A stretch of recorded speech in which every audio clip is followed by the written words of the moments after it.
Well, 5 months ago, Christina Morris disappeared from the shops at Legacy in Plano. And in those 5 months, there's been a lot of speculation and questions surrounding her disappearance and whereabouts. Today, we're joined in the at-home living room by Christina's mother, Johnny McElroy, and her stepmother, Anna Morris. Welcome to both of you. Thank you for being here to discuss this very difficult topic. But thanks for having us. This is kind of a reach out to folks to help you find her.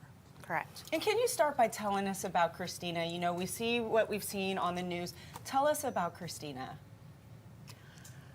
Amazing. Christina is just life. I mean, she is full of energy. She's full of spark and attitude and love and care, and she's just a joy.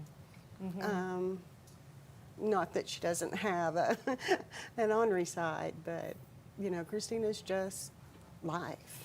Can you take us back? Thank you. Can you take us back and talk about that day, the last day that you spoke with her or saw her, and then how things unraveled after that, for people who maybe don't know the story?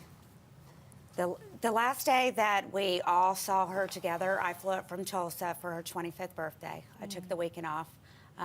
She didn't want any of her friends to be with us that night.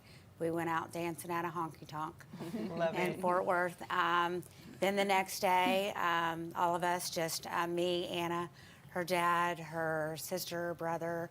I made her favorite taco soup, and we all gathered together. We laughed, read books. Her boyfriend was there, and we just had a wonderful time.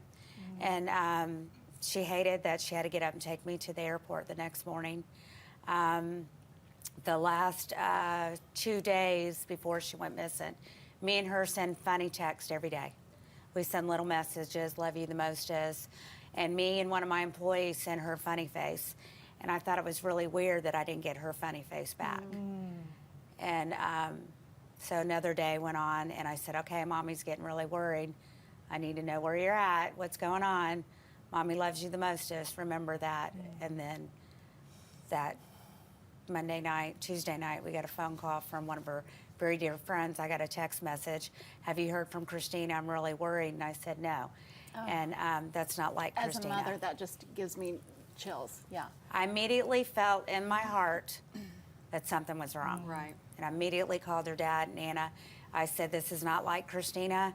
I hear from her at least every other day, or pictures, where we Snapchat, FaceTime, and I said something's wrong.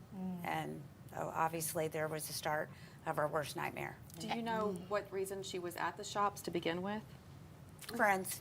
She was Hanging just out with shopping with friends. friends? Well, she wasn't shopping. She had plans to go out to some of the clubs and the shops with friends that night. Okay. So, and one of her friends lives in the apartments right there in the shops, and so they were, you know, they went out and went back to the apartment and ate, and then kind of split up, and, you know, decided to go home and such. So it was at the point where she had decided to go home that she disappeared?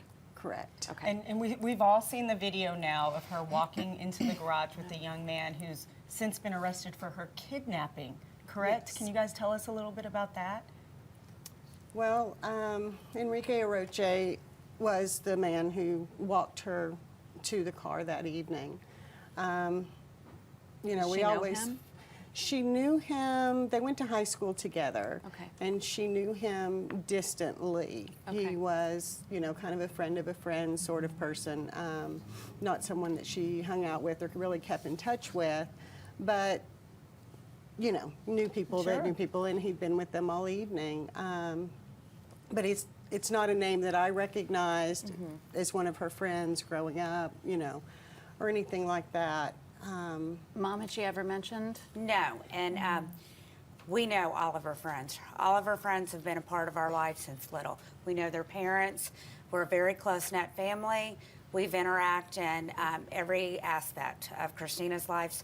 Her friends look at us as their mom and dad, too. I mean, they've always been welcomed in our home. Never have heard that name ever. Let's do this. Let's take a commercial break and come back, and can you step us through the case so far and what's been uncovered, because there have been some interesting things uncovered so far, and then how everybody can help locate Christina. Right.